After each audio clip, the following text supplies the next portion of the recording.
మీకు డాక్టరేట్ ఎప్పుడో ఆంధ్ర యూనివర్సిటీ వాళ్ళు గౌరవ డాక్టరేట్ ఈరోజు ఇచ్చారు.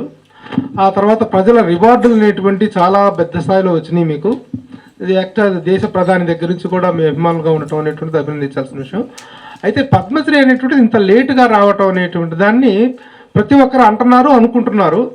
ఎందుకంటే మీకంటే వెనకొచ్చిన వాళ్ళు చాలామందికి పద్మశ్రీలు వచ్చినాయి. పద్మశ్రీల రేసులో మీరు వెనకబడిపోయారా అనేటువంటి ప్రశ్నకు మీ సమాధానం ఏంటి? ఈ అవార్డుల రేసులో మీరు వెనకబడ్డారనే దానికి ఫస్ట్ ప్రశ్న, అది సమాధానం అది కావాలి. నెక్స్ట్ ప్రశ్న కూడా అడిగేస్తా తర్వాత. నెక్స్ట్ ఇంకోటి అంటే మీరు నటుడుగా ఎంత పాపులరో అలాగే ఒక అభిరుచికర నిర్మాత కూడా మీరు.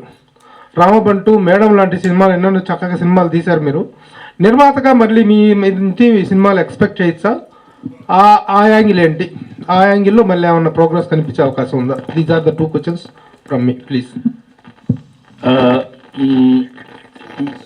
నువ్వు అన్నట్టు ప్రపంచంలో ఉన్న తెలుగు వారందరూ కూడా ఏకాభిప్రాయం ఏంటయ్యా అంటే నాకు పద్మశ్రీ లేట్ అయింది అని.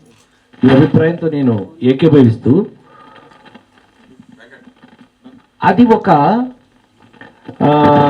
ఒక ప్రాసెస్లో జరిగే విధానం. ఆ ప్రాసెస్లో నేనేమన్నా వెనకబడ్డానేమో నాకు తెలియదు, కానీ ప్రయత్నించిన మాట వాస్తవం కాదు. నేను దాని గురించి ప్రయత్నం చేయటమో, దాని గురించి నేను ఆలోచించడం, దాన్ని ఫాలో చేయటమో నేను చేయలే. నువ్వే అన్నావు ఒకసారి, గుర్తుందో లేదు అనే, నువ్వు తీసుకోదలుచుకుంటే పివి నరసింహారావు గారు, పివి నరసింహారావు గారు ప్రైమ్ మినిస్టర్గా ఉండగా మీరు అడిగితే ఏమివ్వరు మీకు అనే మాట నువ్వు అన్నావు సరదాగా ఓసారి. నిజమే, నా బేసిక్ క్యారెక్టరే ఇప్పుడు ఇవాళ చెప్తున్నా మీ అందరూ, నా ఫ్యామిలీ మెంబర్స్ కాబట్టి మీకు ముందు చెప్తున్నా, వారు కూడా తెలుసుకోవచ్చు, తప్పేం లేదు. మనం ఏది డిజర్వ్ అయినా ప్రభు, మనం అడిగి తీసుకోవటం భిక్ష, వారు ఇవ్వటం వర్త్. ఈ రెండిట్లో ఏది కరెక్టు? బహుమతి. అది వాడు ఇవ్వటం ఇవాళకి మనకు వచ్చింది. థ్యాంక్ యూ స్వామి, ఇవాళకి నేను అర్హుడిని కాబట్టి నాకు ఇచ్చారని నేను సవినయంగా తీసుకుంటూ, ప్రభు నో హార్ట్ ఫీలింగ్స్, నథింగ్. ఇవాళకైనా మనకు వచ్చినందుకు నీ బట్టి వాళ్ళు ఎంత సంతోషపడుతున్నారో నాకు తెలుసు, వారందరూ కూడా ఎంత సంతోషపడుతున్నారు నాకు తెలుసు. ప్రపంచంలో తెలుగు వాళ్ళందరూ నాకు ఏ ఫోన్ వచ్చినా అన్నయ్య అబ్బా లేట్ అయితే అయింది కానీ యూ డిజర్వ్ ఇట్ అన్నయ్య, మంచి మాట అంటున్నారు అందరూ. సో డిజర్వ్గా మనం తీసుకున్నాం. First question. రెండో క్వశ్చను, నేను నా లైఫ్లో మంచి సినిమాలు తీద్దామని మేడం, రామ్మంటూ సినిమాల్ని నిర్మాత నేను మా ఆవిడ విజయ చాముండేశ్వరి ఫిలిమ్స్, విజయ చాముండేశ్వరి ఆవిడ మేడం సినిమా తీసాం సంగీతం గారితో. నీకు తెలుసా, చాలా మంచి అద్భుతమైన ఇది వచ్చింది. ఆ సినిమాకి పోయారో కూడా నువ్వే, గుర్తుందో లేదు నీకు. మనం ఎంత కష్టపడి ఆడవేషం వేయటానికి, ఇవాళకి సంగీతం గారు ఎక్కడ కనిపించినారంట ప్రసాద్ గారు, మీరు పుస్తకం రాయమన్నా రాయట్లేదు అని. అంటే ఆడదిగా కనిపించడానికి ఒక్క విషయాన్ని నేను గుర్తు చేసుకున్న ఈ సందర్భంగా చెప్పచ్చో లేదో నాకు తెలియదు. నంది అవార్డ్స్లో ఆ సంవత్సరం మేడం సినిమా వేసి చూపిస్తే పూజ్యులు పెద్దలు అక్కినేని నాగేశ్వరరావు గారు, రై ప్రసాద్ అని, నాకు తెలియని ఏం జరిగిందో అనౌన్స్మెంట్ వచ్చింది, best actress jury award for doctor Rajendra Prasad. నేను షాక్ అయితే ఏంటంటే, అక్కినేని నాగేశ్వరరావు గారు వెళ్ళి ఆ జ్యూరీ 10 మంది దగ్గర కూర్చొని రాజేంద్ర ప్రసాద్ మేడంకి ఏమిస్తున్నారు అంటే, ఏముంటుంది సార్, సపోర్టింగ్ ఏమంటారా, ఆడవేషం చేయటం ఎంత కష్టమో నాకు తెలుసు. ఆ ఆడవేషాలతో నేను మొదలయ్యాను. ఆడవేషం ఎంత బ్లేడ్ ఎడ్జ్తో ఉంటుందో నాకు తెలుసు. కొంచెం ఎక్కువైతే ఈ టైప్ అవుతుంది, తగ్గితే అని అంటారు. ప్రసాద్ దాన్ని ఎంత ఎగ్జాక్ట్, ఎక్కడ ఎబ్బెట్ లేకుండా పర్ఫెక్ట్గా చేశారు. Give a special jury actress అని చెప్పొచ్చారంట. ఆయన వారి పాదాలకి నమస్కరిస్తూ, మనకు అట్లాంటి కొన్ని స్పెషల్స్ జరిగినాయి. నెక్స్ట్ రామ్మంటు తీసాం. నిజం చెప్పమంటారా అబద్ధం చెప్పమంటారా మహారాజా? నిజమే చెప్పబోయ్ అనాలు. జోక్ ఏంటి అంటే మనం ప్రొడ్యూసర్గా పనికిరామండి. పరమ తేలిపోయింది అది. రాంభట్ సినిమాకి అన్నపూర్ణ స్టూడియో పక్కన 6 ఎకరం అమ్మేశాం.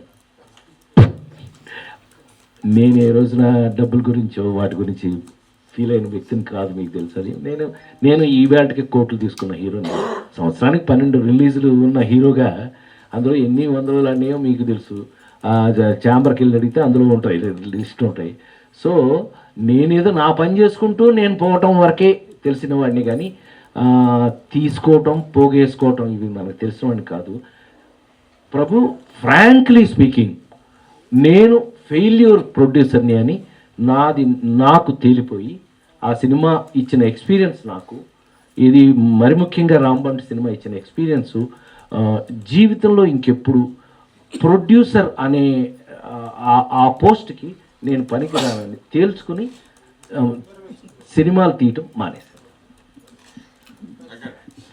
సార్ రాజేంద్ర ప్రసాద్ గారు, ఇటు సార్, ఇక్కడ ఇటు సార్, మీరు చేసిన ఈ సినిమాల్లో అతి కష్టమైన పాత్ర ఏ సినిమాకి మీకు అనిపించింది సార్?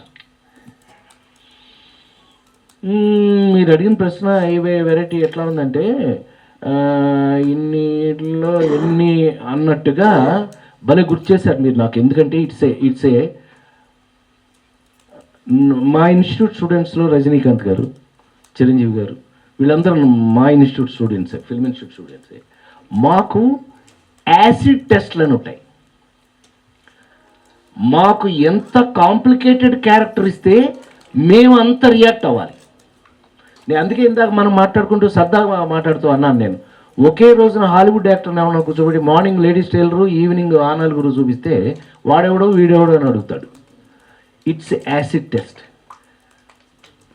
పెద్ద ఆయన సరదాగా మాట్లాడుతూ ఎన్టీ రామారావు, ప్రసాద్ ఏం నేర్పుతారు మీకు ఇన్స్టిట్యూట్లో గాడిదూరు, మాకు ఎవరు నేర్పారు, మాకేమైనా ఇన్స్టిట్యూట్లు ఉన్నాయి అని అంటే కనుక ఆయనతో అద్భుతంగా ఆయన చేత ఒప్పించారు. ఫెయిల్యూర్ కృష్ణుడు అండి మీరు, సక్సెస్ఫుల్ కృష్ణుడు ఎలా అయ్యారు, ఒక కేవీ రెడ్డి గారు, ఒక వీళ్ళందరూ మిమ్మల్ని కృష్ణుడిగా ఎలా తయారు చేసి ఇవన్నీ చెప్తే ఆయన పక్కాగా ఒప్పుకున్నారు. అలా కష్టం, ఏది కష్టం, ఈ క్యారెక్టర్ నాకు కష్టం అని ఉన్నట్టయితే మీరు చాలా సింపుల్గా, అంటే నేను ఆన్సర్ చెప్పడంలో ఎగ్జాంపుల్ ఎందుకు చెప్తానో మీకు అర్థమవుతుంది. లేడీస్ టైలర్ సినిమా, ఏప్రిల్ విడుదల సినిమా, ఆ ఒక్కటి అడకు సినిమా రాజేంద్ర ప్రసాదే. ఇంక వాడికి పెద్ద ఈడి క్యారెక్టర్ ఇంతే అన్నట్టుగా మా ప్రభు మేమంతా కలిసి ఉన్నప్పుడు చూస్తే తెలుస్తుంది మా క్యారెక్టర్లు అవి అని తెలుస్తుంది. ఏ సురేష్, కరెక్టేనా? మన క్యారెక్టర్లు అవి అని తెలిసిపోతుంది. కానీ ఎప్పుడు వస్తుంది దాంట్లో ప్రాబ్లము? ఒక కాశ్మరాలో వాడికి ఉన్న శక్తులు ఇలా చూశాడంటే ఒక పవరు. అదే కోపం వచ్చి టాక్ అని చూస్తాను, అందరూ కళ్ళు ఎర్ర లెన్స్లు వేసాం, రెడ్ లెన్స్, ఎదురుగా ఏముంటుంది కాలిపోతుంది. ఎంత డిఫరెన్స్ ఉంది. పోనీ ఇదొద్దు ఉన్నట్టుండి రాజేంద్ర ప్రసాద్ అండి, రాజేంద్ర ప్రసాద్ పుణ్యస్త్రీ, ఎర్రమందారం, ముచ్చిమంత ముద్దు. పోని నీకు సింపుల్గా చెప్పారంటే ఆ నలుగురు సినిమాలో నాకు ప్రభు ఎంత అదృష్టం అంటే, కె విశ్వనాథ్ గారు మహానుభావుడు, మా ఫిల్మ్ ఇన్స్టిట్యూట్లో మేము జాయిన్ దగ్గర నుంచి ఆయన మాతోనే మా పీపోలయ్య గారు మమ్మల్ని టెస్ట్ చేస్తున్నా, బిఎన్ రెడ్డి గారు టెస్ట్ చేస్తున్నా, ప్యాడ్ ఉచ్చుకుని వెనకాల రాసుకున్నది కె విశ్వనాథ్ గారు. ఆయన అసిస్టెంట్గా పనిచేశారు మా ఇన్స్టిట్యూట్ స్టూడెంట్స్ కోసం. అలాంటి అద్భుతమైన ఎక్స్పీరియన్స్ ఉన్న ఆయన ఆ నలుగురు సినిమా చూసి బయటకు వచ్చి తను అప్పటికే ఆయన చేతిలో కర్ర ఉంది, వచ్చి ప్రసాద్ ఏంటి అని అడిగారట. మన ప్రసాద్ ల్యాబ్స్లో థియేటర్లో చూసి బయటకు వచ్చి అని అంటే, నేను ఆ చెట్టు వెనకాల దాక్కున్నా. నాకు భయం అండి, ఎవరన్నా సినిమా అంటారేమో భయం ఎప్పుడు చిన్నప్పటి నుంచే. ఫస్ట్ టైం బెజవాడలో నేను హీరో యాక్షన్ సినిమా, నా మొహం మీద ఎవరో ప్యాడ్ వేశారు. నా మొహం మీద ప్యాడ్ వేసింది. నేను ఇలా మొహం దాచుకూర్చో, ఏం ఆయన పెద్ద ఆయన అమ్మటే తిరుగుతూనే ఉన్నాను కదా, రామారావు ఏం అలా ఉన్నారు, ఏమైంది అన్నానండి. చెప్పండి పర్వాలేదు ఏమైందో అని అంటే రామారావుతో, వాడు ఎవడో నా పోస్టర్ మీద ప్యాడ్ వేసాడండి అన్నారు. అన్నాడు. నా ముఖాన్ని ప్యాడ్ వేశారంటే మీరు నవ్వుతున్నారు అన్న. ఏం కాదు, బుద్ధి లేదు. ఏం ఎవరు పడితే వాడి మొహం మీద పేడ వేస్తారా? మమ్మల్ని ఏమంటారో తెలుసా? ఎంటిగాడు ఏం చేశాడు రా నా కొడుకు అని అంటారు తెలుసా? చేసి చూపించారు ఆయన. నాతో అంత బాగా మాట్లాడేవారు. నా అదృష్టం అది. ఏదో జన్మ పుణ్యం ఉన్నది. తెలుసా వాడెవడో మీ బెజవాడ నువ్వు అక్కడే కదా? అవునండి, మన నిమ్మకూరు నుంచి బెంచ్ సర్కిల్కి వచ్చేసానండి, పడవట్లంకండి అని అన్నాను. ఎవడో ఈజ్ ప్రెజుడిస్ అబౌట్ యూ. నువ్వు పెరుగుతున్నావని వాడికి కడుపులో మంట, నీ ముఖం మీద పేడ వేశాడు. ఒక్కటే గుర్తుపెట్టుకో, నువ్వు పెరుగుతున్నావు అని అర్థం అన్నాడు. అంటే పెద్దవాళ్ళ దగ్గర నేర్చుకునే పెద్ద విషయాలు అలా ఉంటాయి అనేది మీ ద్వారా ఇప్పుడు గుర్తు చేసుకున్నా. సో అందుకని చాలా ఫ్రాంక్లీ స్పీకింగ్ అండి, ఈ రోజు వరకు కూడా ఆ నలుగురు లాంటి మీకు బాగా గుర్తుంటే ఆ సినిమాలో ఇదొక్కటి గుర్తు చేసి ముగిస్తా. రూపాయి నువ్వేం చేస్తావని అడిగితే హరిశ్చంద్రుడి చేత అబద్ధం ఆడిస్తాను. ఇలా మొదలుపెట్టి ఫైనల్గా బర్స్ట్ అవుట్ అయిపోతా. నిజంగా ఏడ్ చేయాలి. మీరు నమ్మి తీరాలి. షూటింగ్ జరిగేటప్పుడు థ్యాంక్స్ టు చంద్ర సిద్ధార్థ వాళ్ళు నో డిస్టర్బెన్స్, నాకు లైట్లు అన్నీ అన్నయ్య అట్లాగే ఉంటాయి. మీకు నేను ఫిల్మ్ ఇన్స్టిట్యూట్లో నేర్చుకున్న సిస్టమ్ ప్రకారం నా మూడ్స్లోకి నేను తీసుకున్నాక నేను స్టార్ట్ చేస్తాను. మీ ఇష్టం అని అంటే మీరు ఏదో ఒక సిగ్నల్ చూసి మేము కెమెరా స్టార్ట్ చేస్తాం, మీ ఇష్టం అని చెప్పి అంత హెల్ప్ చేసి నాకు ఆ సినిమాలో పెర్ఫామ్ చేయడానికి నాకు అంత సహాయం చేశారు. నేను అదే ఫిల్మ్ ఇన్స్టిట్యూట్ సిస్టంలో నేర్చుకుని ఇలా ఏదో అన్నానంట. కెమెరా స్టార్ట్ అయింది. రూపాయి అని మీరు అది చూసుంటారు. ఇట్స్ ఎ సిస్టమ్ అండి. మీరు అడిగిన ప్రశ్నకి ఇవాళ వరకు బాగా కష్టం అనిపించిన ఒక్క క్యారెక్టర్ కూడా నాకు లేదు. వెరీ ఫ్రాంక్ సర్దానే సీరియసే. అందులో ఉన్న తమిళ హీరో సూర్య ఒకసారి కనిపించి, sir I'm your big fan అంటే, ఎందుకయ్యన్నా, నేను ఆఫ్టర్ ఆల్ నేను కూడా నీలాంటి యాక్టర్నే కదా అన్న. Sir I saw your Oh Baby cinema. ఓబేబీలో the old man what you have done, Lakshmi Devi గారి boy friend that character is చాలా రొంబ కష్టం సార్. అది పండ్రది అవడం ఈజీ అంటే అది చేయటం అంత ఈజీ కాదు. ఆ బ్లేడ్ ఎడ్జ్లో ఆ ముసలాడు బిహేవియర్ మీరు చేసింది అని అంటే నేను చెప్తే, నేను ఐఎమ్ ఎడ్యుకేటెడ్ యాక్టర్, నేను స్టడీడ్, చదువుకున్నాను. నేను ఫిల్మ్ ఇన్స్టిట్యూట్లో చిరంజీవి ఒకటే మాట అంటాడు. వాళ్ళ అమ్మాయి వెళ్ళి నాతో అది సుస్మిత సినిమా తీసింది, చిరంజీవి కూతురు. ఓటీటీలో ఫస్ట్ టైం సేనాపతి అని సినిమా తీసి గోల్డ్ బాస్ నో అని పరిగెత్తుకుంది. ఏంటమ్మా ఏంటి అని అంటే, నాన్న ఫస్ట్ కాపీ చూశాను నాన్న, రాజేంద్ర ప్రసాద్ అంకుల్ ఏం చేశాడు అందంట. ఆ అమ్మాయికి భయం వేసిందట, ఇదేంటి ఇట్లా అంటాడేంటి అని అంటే, రాజా బాగా చేశాడా, నన్ను రాజా అనే వాళ్ళలో ఇండస్ట్రీలో అత్యంత క్లోజ్ ఫ్రెండ్స్లో అతను ఒకడు కదా, రాజా బాగా చేశాడా, రాజా బాగా చేయకపోతే చెప్పెప్పుడన్నా వచ్చి, బాగా ఎవరికోసం చేస్తాడు, గోల్డ్ మెడలిస్ట్ మాకంటే ముందు బాగా చేశారనమాట అని అందులో దేంట్లోనో పెట్టాడు. Rajendra Prasad lived in the character, అట్లా ఏదో ప్రేమతో పెట్టాడు చెప్తున్నా. So characters has to be. నన్ను రామారావు అడిగిన దానికి నేను ఆన్సర్ చెప్పింది అది. సార్ మాకు ఏం ప్రసాద్ బ్రహ్మాండంగా నవ్విస్తారంటే బాపు గారు చెప్తున్నారు మాకు, ఏది మీరు మమ్మల్ని నవ్వించండి అది ఇది అని అంటే, అని మీకు ఇన్స్టిట్యూట్లో నవ్వు బాగా నేర్పారనమాట అన్నారు ఆయన. అయ్యా ఇన్స్టిట్యూట్లో సిస్టంలో నవ్వించటం, ఏడిపించటం, విలని ఇట్లా సెపరేట్గా ఉండవండి. How to make an actor, పరిపూర్ణమైన ఒక నటుడికి కావలసినటువంటి క్వాలిఫికేషన్స్ ఏంటి తయారు చేస్తారు మా ఇన్స్టిట్యూట్లో. అదే నేను నేర్చుకుంది అని. ఆ నలుగురు సినిమా చూసి కె విశ్వనాథ్ గారు బయటకు వచ్చి నేను ఎదురుకెళ్ళగానే చెంప మీద కొట్టారేంటి, ఆయనకి ఏం నచ్చలేదేమో ఒకవేళ సినిమా అనుకుని నేను, అయ్యా మీకు నీ బొంద, నువ్వు ఇన్స్టిట్యూట్లో జాయిన్ దగ్గర నుంచి గోల్డ్ మెడల్ దిగి అన్నిటికీ నేను ఉన్నాను కదా అంటే, అయ్యా ఉన్నారండి. సినిమా అంతా వెతికాను, ఎక్కడన్నా ఒక్క చోటైనా రాజేంద్ర ప్రసాద్ కనపడపోతాడా? రాజేంద్ర ప్రసాద్ కనపడపోతాడా అని ఎతికాను నీ దుంపదేగా. ఒక్క ఫ్రేమ్లో కూడా దొరకలేదే నువ్వు నాకు. నిజంగా నువ్వు నేర్చుకున్న సిస్టమ్ని, మీ యాక్టింగ్ సిస్టమ్ని పర్ఫెక్ట్గా వాడావు ప్రసాద్. గాడ్ బ్లెస్ యూ అని వెళ్ళిపోయాడు. అందుకని ఏదైనా ఐ వాస్ ఎడ్యుకేటెడ్ యాక్టర్ అంటే నేను చెయ్యకపోతే ఏ క్యారెక్టర్నైనా అన్యాయం తప్పు చేస్తున్నట్టయితే అది my mistake, not characters mistake. So ఇప్పటివరకు అయితే మీరు అడిగిన ప్రశ్నకి ఏ క్యారెక్టర్ నాకు అంత కష్టంగా ఏది అనిపించలేదు సార్. అన్నీ అందులో వచ్చినాయి. అదే మరొక క్వశ్చన్ సార్. మొన్ననే మెగాస్టార్ చిరంజీవి గారు అవార్డ్స్ పైన ఒక కామెంట్ చేశారు. అవార్డులు రావడానికి ఏరే దారులు ఉంటాయి అనేసి ఒక మాట ఆయన చెప్పడం మీ ఇటీవల బాగా ఇదైపోయింది.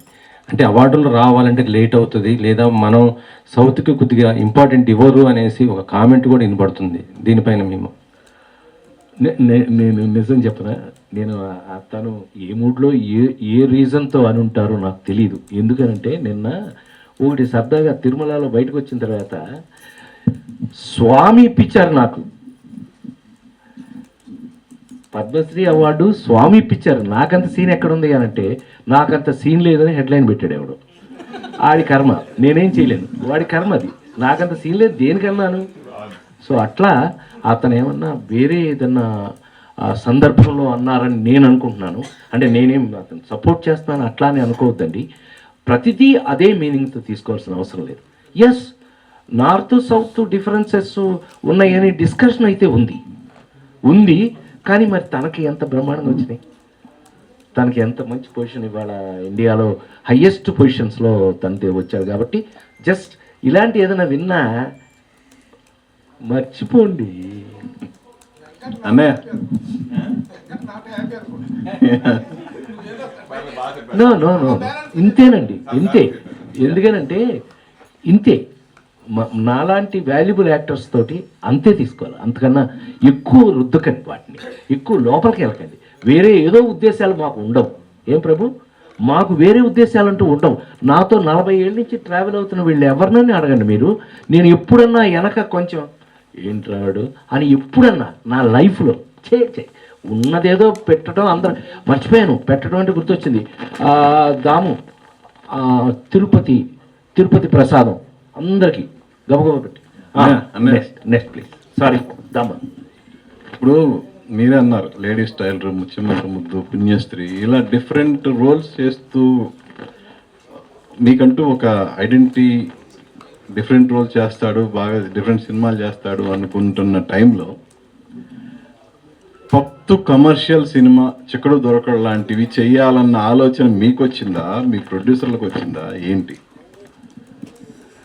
మళ్ళీ నిజం చెప్పమంటారా అబద్ధం చెప్పమంటారా మహారాజా?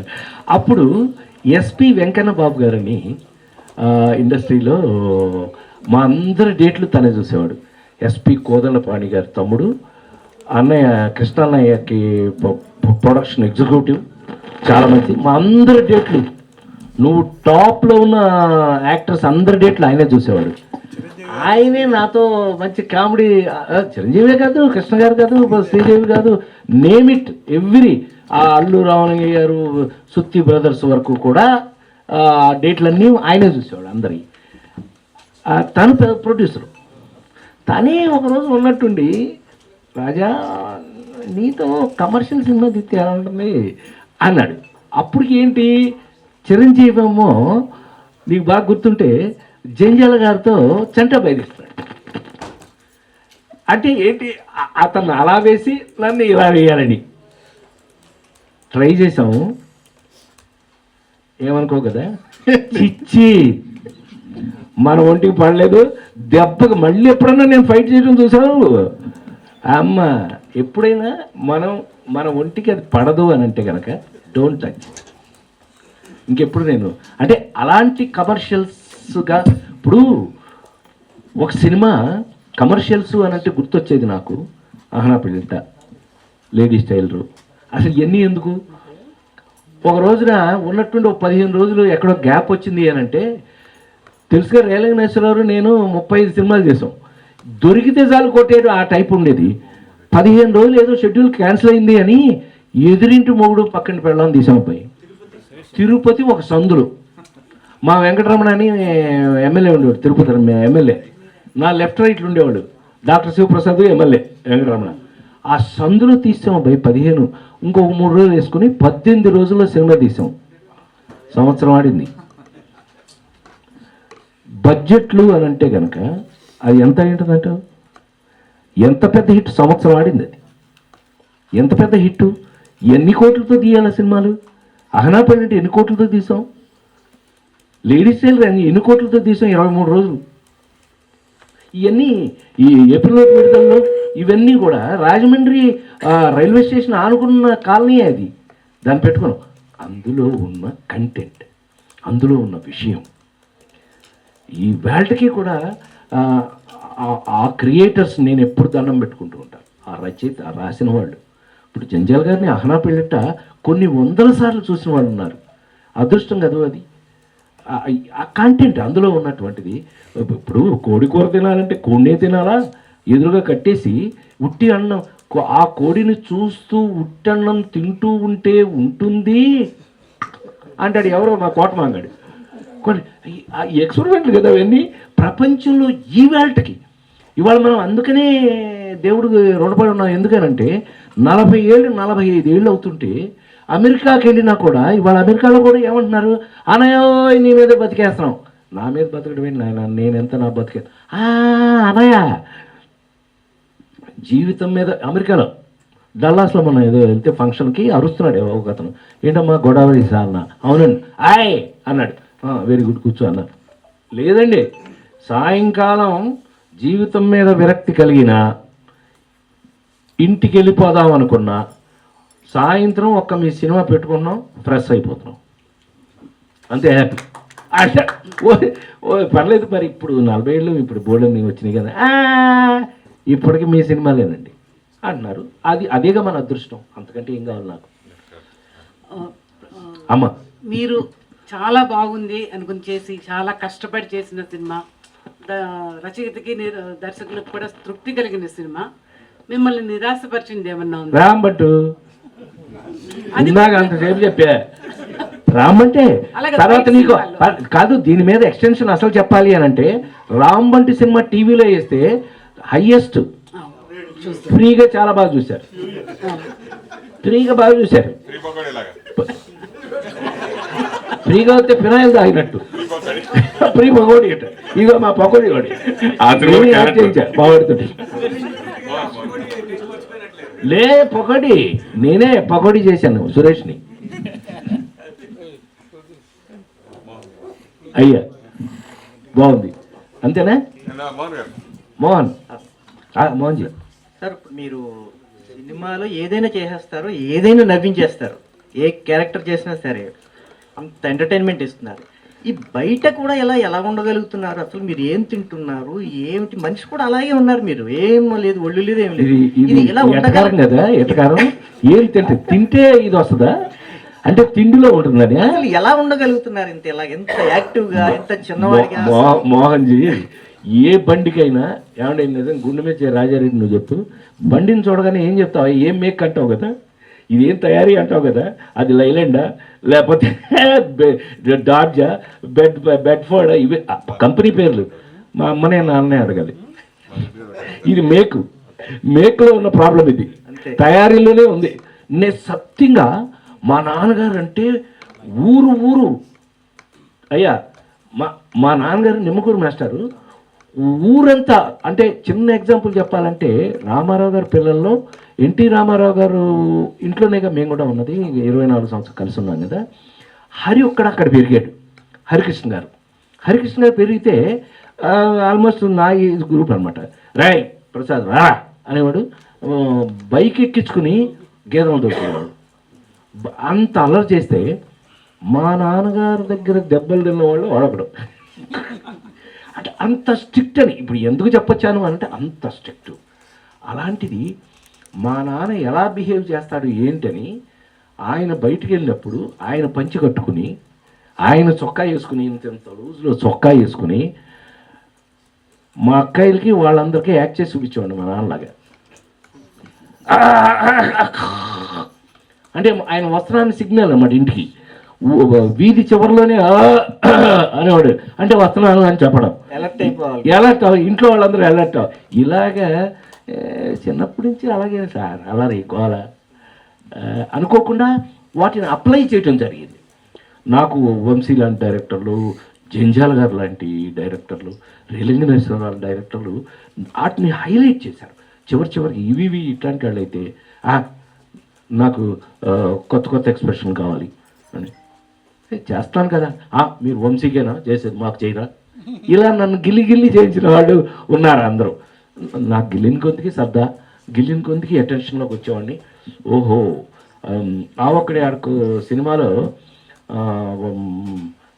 రావు గోపాలరావుని మోసం చేసేసి, భయంకరమైన మోసం చేసి, వాడెవడో ఈడు 30 years ఎక్స్పీరియన్స్ ఆ పేరేంటి, సేమ్ నీకు ఎట్లా వేషం ఇచ్చాము ఆ ఒక్కటి అడకలో ఫస్ట్ రోజుకి 500 ఇచ్చి వాడిని వేషం ఇచ్చింది నేనే.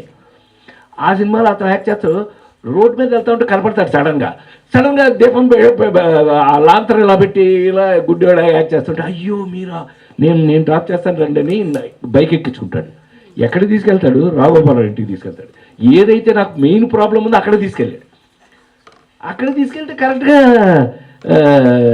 నేను అటు ఇటు చూసి వాడి హెల్మెట్ తీసి పెట్టుకుంటా, కనపడకుండా హెల్మెట్ పెట్టుకున్నాను. లోపల అయ్యింది, బయట వచ్చేవాడికి కక్కుర్తి కదా, ఆ పని మనిషి జీడిపప్పు తెస్తుంది.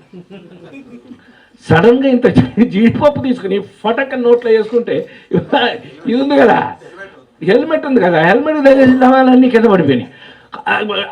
వంగేటప్పటికి హెల్మెట్ అంటే నేను ఓపెన్ అవ్వాలి, ఓపెన్ అయ్యా. ఇలా పైకి చూస్తే రావు గోపాలరావు, రంభ, కళ్ళు చిదంబరం, ఎవడైతే నాకు 25,000 పోగొట్టుకున్నాడు వాడు మొత్తం చుట్టూ నిలబడి ఉంటాడు. ఇవి ప్రసాద్ గారు ఏంటి ఇవి, నేను ఆ రియాక్షన్ క్లోజ్ తీసుకో మంచిది అని కరెక్ట్గా కెమెరా పెట్టారు. మన రెడ్డి ఆడు కెమెరామెన్, బ్రహ్మాండం వేంకుడు, శ్రీనివాసరెడ్డి గారు కెమెరా పెట్టి, అన్నయ్య నేను రెడీ అన్నాడు. రెడీ అంటే ఆగండి, ఇవి ఏంటి అన్న, మీరు మామూలు నాకు అవసరం లేదండి, మరి ఏం కావాలండి, కొత్తగా ఏదైనా ఎక్స్ప్రెషన్ కావాలి, మీరు వంశీలకిను వాళ్ళకే చేస్తారా, మాకు చేయరా. నన్ను గొడవ వేసుకోవడం కదా తప్పు కదా, అది నేనే వాడిని అసలు డైరెక్టర్ చేసిందే నేను, ఇవి డైరెక్టర్ చేసుకుందా నేనే కదా, నా కోసం తయారు చేసుకున్నాను. అలా అంటే పౌరుషం, ఇందాక మనం గిల్లుడు గురించి అనుకున్నాం కదా, గిల్లాడు. అప్పుడు భగవంతుడు ఒకసారి మా అమ్మని గుర్తు చేసుకుని నేను టేక్ అని నా అదృష్టవశాత్తు ఇవాళ వరకు త్రివిక్రమ్, అనిల్ రావుడు ఇప్పటికీ కూడా ఎవరు ఓకేనా టేక్ అంటున్నాడు అని తీసేస్తారు. జనరల్గానండి దొరికిపోయిన దొంగ నా కొడుకు ఎక్స్ప్రెషన్ ఇవ్వాలి. నేను అప్పుడు స్టార్ట్ కెమెరా యాక్షన్ అన్నాడు, ఏం చేస్తుంటాను తెలుసా,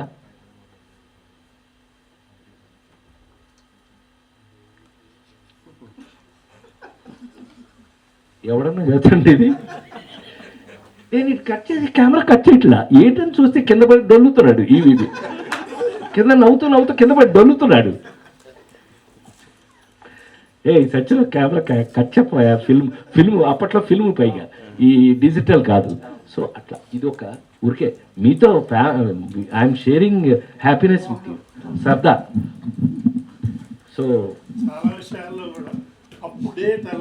అప్పారావు సినిమా ఫస్ట్ డైలాగ్, అప్పు డే తెల్లారిందా అంటారు. మహానుభావుడు ఆ రచయితలు, మహానుభావుడు. అయ్యా ఒక నటుడుగా మీరు ఇంత ఎదిగే క్రమంలో మీ మీద ఎవరి ఇన్ఫ్లుయెన్స్ ఉంది? నా మీద 100% చార్లీ చాప్లిన్ ఇన్ఫ్లుయెన్స్ ఉంది, 100% ఎన్టీ రామారావు ఇన్ఫ్లుయెన్స్ ఉంది. ఆయన పక్కనే ఉండి ఆయన చేస్తుండగా 10, 7, 8, 9 సంవత్సరాల పాటు ఆయన ఎమ్మట వెళ్తాం. మార్నింగ్ ఫిల్మ్ షూట్ హాలిడే అయితే ఆయన ఎమ్మట వెళ్ళాలి, షూటింగ్ అయ్యేదాకా ఆయన ఎమ్మట ఉండాలి, ఆయన ఇంట్లో దింపాలి, నేను రూమ్కి వెళ్ళాలి. ఆయన స్టైల్ వేరు కదా. అక్కడే మీరు నన్ను అబ్జర్వ్ చేయవలసింది. మీరు మరీ ఫిల్మ్ ఇన్స్టిట్యూట్ స్టూడెంట్ అడిగినట్టు అడిగారు.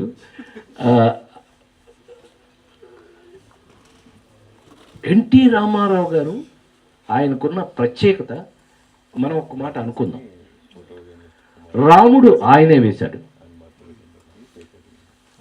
సురేష్, ఎన్టీ రామారావు రాముడు ఆయనే వేశాడు, రావణాసురుడు ఆయనే వేశాడు. అంత వెరైటీ ఉన్న గ్రేటెస్ట్ యాక్టర్ తెలుగులో చెప్పాలంటే one and only NT Rama Rao. తెలుగేమిటి అన్ని భాషలు ఇక ఏ భాషలో తీసుకున్నా కూడా, ఎందుకనంటే మనకి రావణాసురుళ్ళు, దుర్యోధనులు ఆయన ప్రయత్నం చేసినట్టుగా మరొకటి ఎవ్వరూ ప్రయత్నం చేయలేదు. అవి అక్కినేని నాగేశ్వరరావు నాతో ఎంత బాగా చెప్పేవారంటే, ఒరేయ్ ప్రసాద్, మీ వాడిని చూసి నేను రాముడు వేసినప్పుడు భయపడలేదురా, కృష్ణుడు వేసినప్పుడు భయపడలేదురా, రావణాసురుని చూసి భయపడ్డా, దుర్యోధనుని చూసి భయపడ్డా. ఎందుకని ఏమండి ఏం ప్రజెంట్ చేశారండి ఆయన. మీరు తమరు మీరు బాగా చూస్తుంటారు శ్రీకృష్ణ పాండవీయం. ఎవరని డైరెక్టర్? ఆయనే డైరెక్టర్. దానవీర సూరకర్ణ వరకు అన్నీ చూశారు కదా మీరు.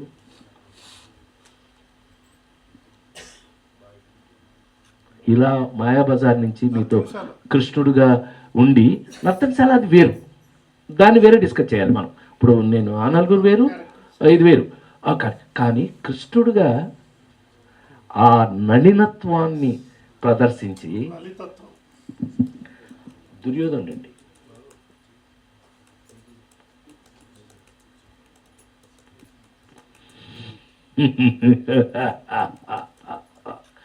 ఏమంటివి ఉత్సవ పడిపోద్ది సార్. ఎవరు నేను వెళ్ళగానే సెట్లోకి వెళ్ళగానే నాకు ఫైల్ ఇచ్చేవాడు, అసిస్టెంట్ డైరెక్టర్ అనమాట, ఇచ్చేవాడు. కానీ నాకే అలా ఉండేది. నేను ఎంత అదృష్టవంతుడిని అంటే దానవీర సూరకర్ణకి కొన్ని షాట్లకి నేను ట్రయల్ దోశాను. ఎందుకంటే టైమింగ్ నేను మెయింటైన్ చేస్తాను, ఆయనకి ఇష్టం. నేను గోల్డ్ మెడల్ వచ్చిన ఆయన ముచ్చటపడిపోయి హగ్ ఇచ్చారు కదా నాకు అని. లక్క ఇంటిలో తరుణమైన పాండవులు ఇట్లా మాట్లాడుతూ ఆయన ఇటు అలా మాట్లాడతారు కదా, ఆయనకి ఇష్టం. అది కరెక్ట్గా నేను మెయింటైన్ చేస్తాను. అలాంటి యాక్టర్ ఎవరున్నారండి ఆయన దగ్గర? ఇప్పుడు మన పాయింట్కి వస్తే తమరు అన్నట్టుగా ఇలా చేస్తున్న రామారావు గారిని చూసి రాజేంద్ర ప్రసాద్ ఎలా తయారయ్యాడు? మీరు అదే లేడీస్ టైలర్ సినిమాకి ముత్యమంతు ముద్దు సినిమా చేయడానికి ఉన్న తేడా. లేడీస్ టైలర్ వాడు మన ఊళ్ళో ఉండే పరమ బోకు ఎవడన్నా ఉంటే వాడే వర్స్ట్ ఫెలో. తర్వాత ఏ పిల్లలు పెడుతూ నోరు తెరిస్తే అబద్ధం కదా, నోరు తెరిస్తే అబద్ధం కదా వాడు. వాడి నాకు ఒక్కసారి ఉన్నట్టుండి మాకు ఫిల్మ్ ఇన్స్టిట్యూట్లో, మీకు ఆన్సర్ చెప్పాలంటే, మాకు ఫిల్మ్ ఇన్స్టిట్యూట్లో సిస్టమ్ నేర్చుకున్నప్పుడు ఒక అద్భుతమైన విషయం ఉంది, అబ్జర్వేషన్. అయ్యా అబ్జర్వేషన్. నాకు పెద్ద ఆయన అడిగారు, రామారావు అడిగారు, ఏ వారిని ఎక్కడ చూశారు మీరు అంటే, నేను ఎప్పుడో ఒకసారి చిన్నప్పుడు ఈ టైప్ ఆఫ్ క్యారెక్టర్ ఒకడు ఉండేవాడండి మా ఊళ్ళో, అలా చూశాను నేను, అది అప్లై చేయాలి. మీకు ఎందుకు ఓపెన్గా సీక్రెట్ చెప్పేస్తాను, దీంతో మూసేద్దాం. ఆ నలుగురు సినిమాలో ఆ రఘురామ్ క్యారెక్టర్లో ఇద్దరిని ఇమిటేట్ చేశారు. అసలు సీక్రెట్ ఇప్పుడు చెప్పేస్తున్నా సురేష్, ఎవరికి చెప్పుకో. మెయిన్గా ఎన్టీ రామారావు, రామోజీరావు గారు.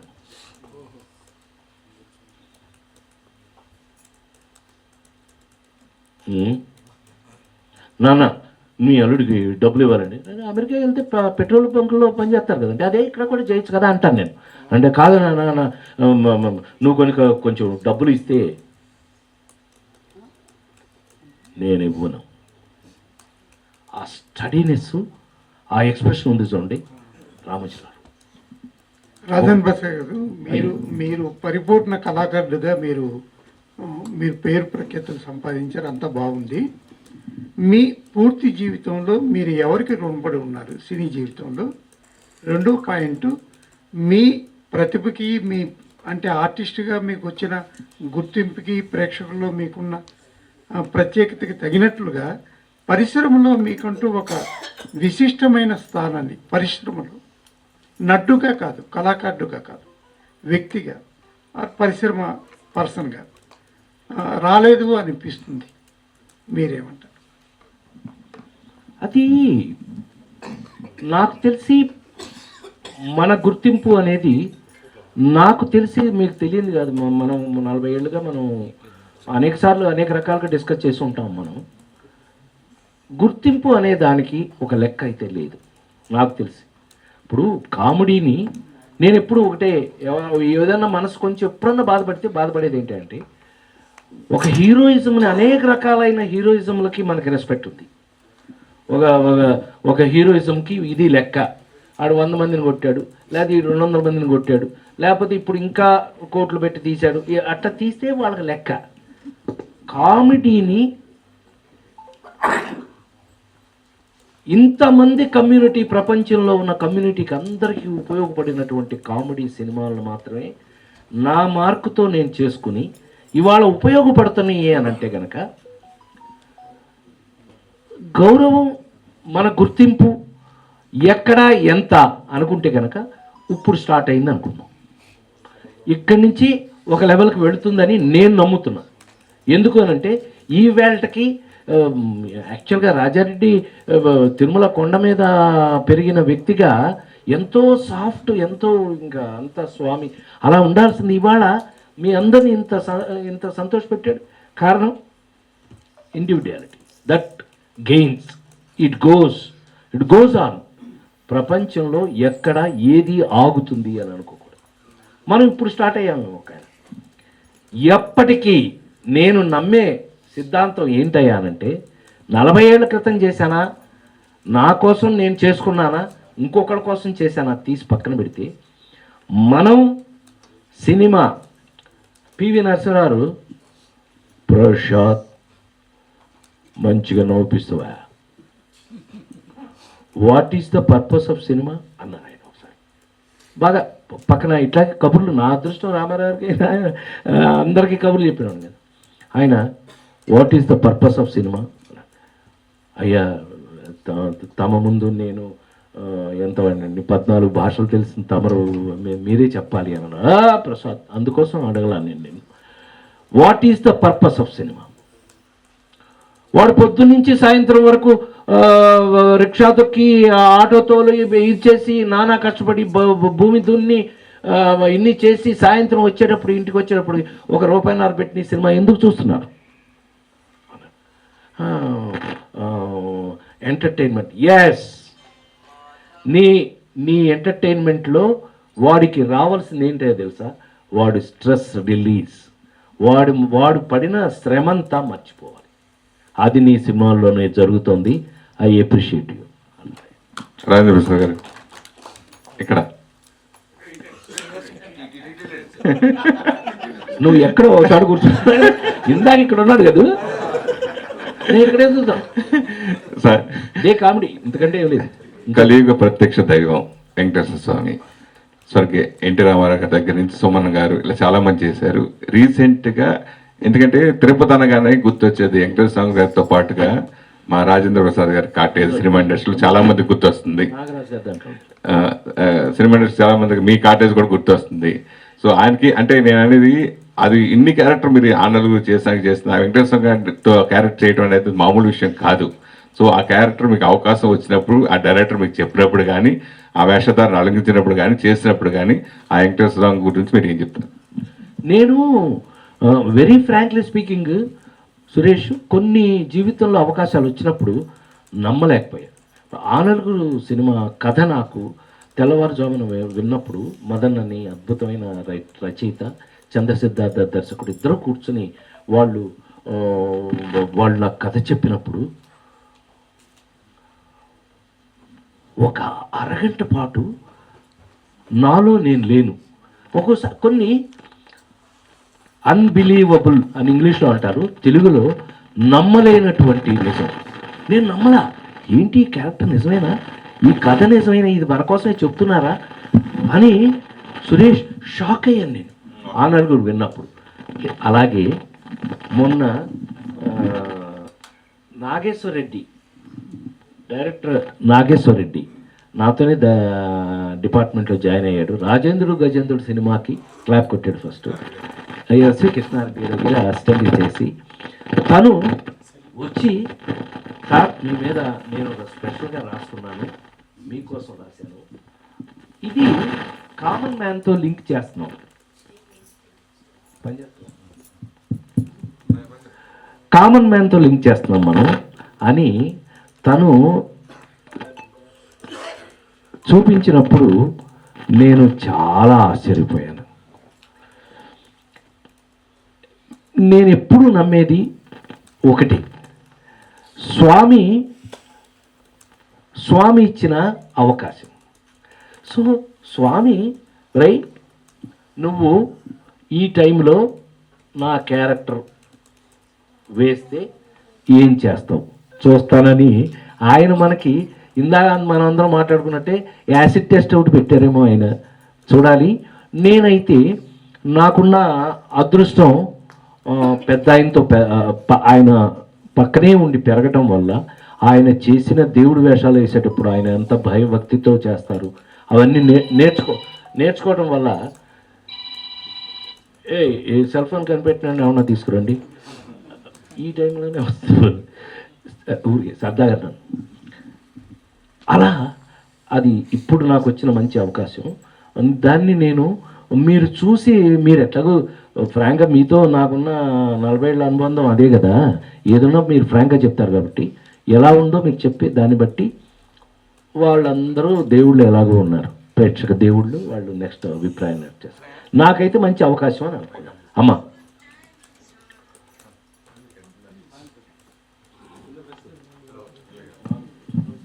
హలో అన్నయ్య, జులైలో మీది ఒక డైలాగ్ ఉంటుంది, వీడికి పువ్వుల్ని అమ్మాయిలని చూపించండిరా కొద్దిగా. నాకు తెలిసినంత పువ్వుల్ని అమ్మాయిలు కన్నా రాజేంద్ర ప్రసాద్ సినిమా చూపించండిరా అనాలి. లేకపోతే అంటే అక్కడ యాక్ట్ చేస్తుంది నేనే కాబట్టి నా పేరు చెప్పడం ఇష్టం లేక చెప్పాను. వాడు పెన్నుచ్చుకుని ఇలా వాడు దొంగతనం చేసి ఒప్పుకోట్లా, పెన్ను ఇటు నుంచి ఇటు పొడి చేస్తాడు. ఎవరు అల్లు అర్జును బన్నీ కాసక్కని పొడుస్తాడు, నేనే చేశానంటాడు, చచ్చినట్టు ఒప్పుకుంటున్నాడు. వెంటనే నా మీద త్రివిక్రమ్ వీడేంటే ఎంత వైల్డ్గా ఉన్నాడు, వీడికి అమ్మాయిల్ని పువ్వుల్ని చూపిస్తున్నాను.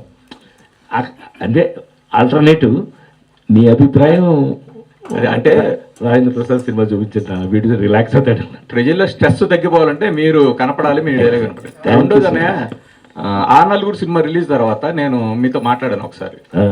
అన్నయ్య మీ కెరీర్లో ది బెస్ట్ ఇది, ఇంకెందుకు దీని తర్వాత మీరు సినిమాలు చేయకపోయినా చాలు మీ లైఫ్కి అన్నాను. అంటే మీరు మాట అన్నారు, బడిపంతుల తర్వాత ఎన్టీ రామారావు గారు అట్లాంటి అద్భుత క్యారెక్టర్ తర్వాత సినిమాలు మానేసి ఉంటే ఒక సర్దార్ పాపరాయుడు, బొబ్బులు పులి ఇట్లాంటివి వచ్చేవా, అది ఒక ప్రవాహం వెళ్తూ ఉంటుంది అన్నారు.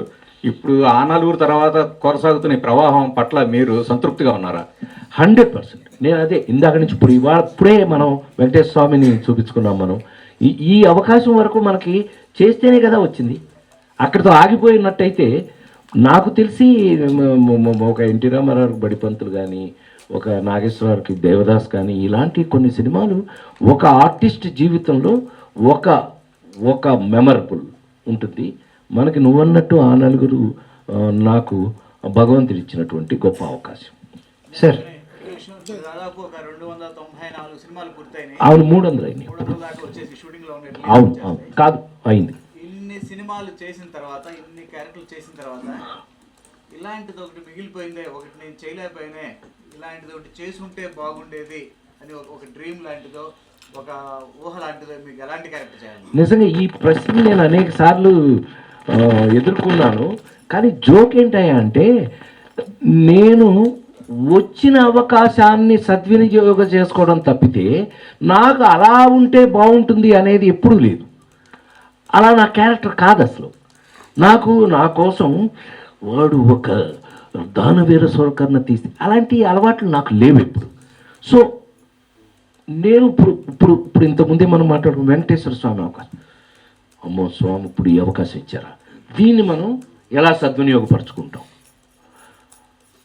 ఒక అవకాశం వస్తుంది, ఎలా ఉపయోగించుకుంటాం? ఆ నలుగురు అసలు మనకి ఆ నలుగురు రాజేంద్ర ప్రసాద్ అనేవాడేవాడు, రఘురామ్ అనేవాడేవాడు, సంబంధం లేదు. జులై సినిమా చేసిన తర్వాత పోలీస్ డిపార్ట్మెంట్ వాళ్ళు మొత్తం నన్ను సార్ ఏంటి సార్ అన్నాను. నేను పెద్ద ఆఫీస్లో ఒక ఆయన సెల్యూట్ కొట్టి, sir too much, what is this అన్న. ప్రసాద్ గారు మీ అంత మంచివాడు మా డిపార్ట్మెంట్లోనే లేరండి. సార్ అది నాకేం సంబంధం లేదు సార్, మా త్రివిక్రమ్ని అడగండి, అతను రాశాడు, మనం చేశాము, అంతేగాని మన చేతిలో ఏమీ లేదండి. అంటే మరి అంత మంచివాళ్ళు మా డిపార్ట్మెంట్లో లేదు సార్ అని అన్నాడు. నిజంగా గొప్ప, నాకు భలే గమ్మత్తుగా అనిపించింది అది. చాలా సంతోషం సార్. ప్రసాద్ గారు అయ్యా చెప్పు. ఎన్నో సినిమాలు ఎన్నో క్యారెక్టర్స్ చేశారు, సంతోషం. మా ఊరు విజయవాడ అవటం కూడా చాలా సంతోషంగా ఉంది, మా ఊరు అవటం. సో ప్రత్యేకంగా పరకాయ ప్రవేశం అనేది ఆర్టిస్ట్కి ప్రత్యేకం, అది లేకపోతే క్యారెక్టర్ పండించలేదు. సో ఇన్ని సంవత్సరాలు కృష్ణ గారు ఒకప్పుడు సంవత్సరం పాటు 18-20 సినిమాలు చేశారు. ఆ నేపథ్యంతో మీరు కూడా ఇన్ని సినిమాలు చేయడం జరిగింది. అసలు ఆ టైంలో ఎన్ని సినిమాలు చేయగలిగారు, ఎంత రెస్ట్ తీసుకున్నారు, అసలు ఫ్యామిలీకి ఎన్నాళ్ళు దూరంగా ఉన్నారు, ఫ్యామిలీ విమర్శించే సందర్భాలు ఉన్నాయి? అడిగావు కాబట్టి చెప్పడం బాధ్యత నాది. ఒక దాదాపు 18 నుంచి 21 సంవత్సరాలు సురేష్, సంవత్సరానికి 365 రోజులు షూటింగ్ చేశాను. ఒక 4 రోజులు 5 రోజులు షూటింగ్ చేయలేదు ఎందుకు అని అడగచ్చు కానీ డబ్బింగ్లు చెప్పాలిగా. చేసిన సినిమాకి డబ్బింగ్ చెప్పద్దు. ఒక్క పూట సాయంకాలం మద్రాసు దిగి డబ్బింగ్ చెప్పి మార్నింగ్ కల్లా మళ్ళీ హైదరాబాద్ వచ్చేవాడు, లేదు వైజాగ్ వెళ్ళిపోయాడు, లేదు రాజమండ్రి వెళ్ళిపోయాడు. ఆ భగవంతుడు ఇచ్చిన అవకాశం నేను కూడా ఏ రోజున ఇవాళకి మా ఫ్యామిలీకి నేను ఎప్పుడు సారీ చెప్తూ ఉంటాను. ఎందుకంటే మా పిల్లలు పెరగటం నేను చూడాల. మా అమ్మాయి అబ్బాయి ఇద్దరు వాళ్ళు నేను ఇంటికి వెళ్ళేటప్పటికి నిద్రపోతూ ఉండేవాళ్ళు, నేను పొద్దునే వాళ్ళు లేచే లోపలే బయలుదేరి ఇంటికాడి నుంచి వచ్చేసేవాడిని. సో ఏ రోజున మా పిల్లలు పెరగటం చూడాలి నేను. అందుకని I feel sorry about my family. తర్వాత ఒక చిన్న సరదాగా అంటాను, ఊరికే సరదాగా విని మర్చిపోండి, మళ్ళీ దీన్ని ఒక పల్లి కాంట్రవర్సీ చేయకండి దేని పని. ఎందుకంటే మా ఫ్యామిలీని తీసుకుని కాదబాయ్, మా ఫ్యామిలీని తీసుకుని 48 ఏళ్లలో ఒక్కసారి కూడా హాలిడే బయటికి తీసుకెళ్ళలేదండి వాళ్ళని. ఒక్కసారి కూడా. నాకు ఊటీలో అనుకోకుండా వారం వారం అమ్ముతారు తెలుసుగా నీకు, ఇవి కాటేజెస్ ఉంటాయి. 1 వీక్ అంటే 2 వీక్స్ ఉంది నాకు. మా ఫ్యామిలీ మొత్తం సమ్మర్లో అక్కడికి వెళ్ళిపోతే ఒక పూట వెళ్ళేవాడిని ఎప్పుడన్నా నేను. అది కూడా బలవంతంగా ఒక పూట వెళ్ళి ఇప్పుడు వస్తాను వచ్చేవాడిని. అంటే అవకాశాలు అలా వచ్చినాయి మనకి. భగవంతుడు మనకి నాన్ స్టాప్గా పని ఇచ్చాడు. ఇవాటికి కూడా స్వామి మన మీద దయతోటి పని ఇంకా ఇచ్చాడు, ఇంకా పని చేస్తున్నాం. సార్ ఇందాక మీరు మాట్లాడుతూ ఎడ్యుకేటెడ్ యాక్టర్ నేను అన్నారు. సో మీరు ఎడ్యుకేటెడ్ యాక్టరే కానీ సో ఫీల్డ్లో ఏమైనా ఎక్స్ట్రాగా నేర్చుకున్నారా ఇన్స్టిట్యూట్ది కాకుండా యాక్టింగ్ పరంగా? పిచ్చోడా,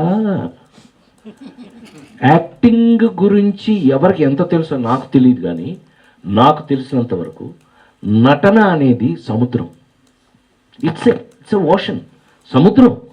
నువ్వు ప్రతిరోజు చేస్తున్నది ఇప్పుడు నాకు పిచ్చోడా, everyday I'm working, everyday I'm learning. ప్రతిరోజు నేర్చుకోవటం అయిపోతాను.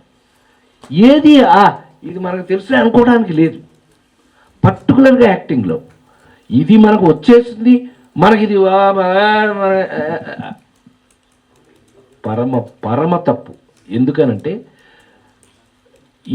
ఈ సముద్రంలో నువ్వు నేర్చుకున్నంత సముద్రంలో మనం ఎంత అణువు, ఒక చొక్క. After all Rajendra Prasad is a చొక్క. కె విశ్వనాథ్ గారు చెప్పినట్టు నీ దుంపదేగా సినిమా అంతా వెతికాను, ఎక్కడన్నా రాజేంద్ర ప్రసాద్ కనపడపోతాడా? దొరకలా. నువ్వు నాకు మీ సిస్టమ్ని కరెక్ట్గా యూజ్ చేస్తున్నావు, గాడ్ బ్లెస్ యూ అని వెళ్ళిపోయారు. అలా మనం ఆ పని చేస్తున్నంత వరకు మనకు ఆ రిలాక్సేషన్ రాదు. అది నా ఉద్దేశం. అది so by God's grace we are still working. వ్యక్తులతో కానీ పరిశ్రమలతో కానీ మాట్లాడేటప్పుడు మీ ప్రతి 4 వాక్యాల్లో ఎన్టీ రామారావు, చిరంజీవి పేరు వస్తుంది. ఇది ఇట్స్ అటాచ్మెంట్. మన లైఫ్లో ఎప్పుడైనా దేని గురించి అయినా మనకు తెలియకుండా మన మాట వస్తుంది అంటే మన అటాచ్మెంట్. రామారావు గారు లేని లైఫ్ నేను అసలు ఊహించలేను. సినిమా ఇండస్ట్రీలో my best friend is Chiranjeevi. Thank you sir, thank you so much. Love you.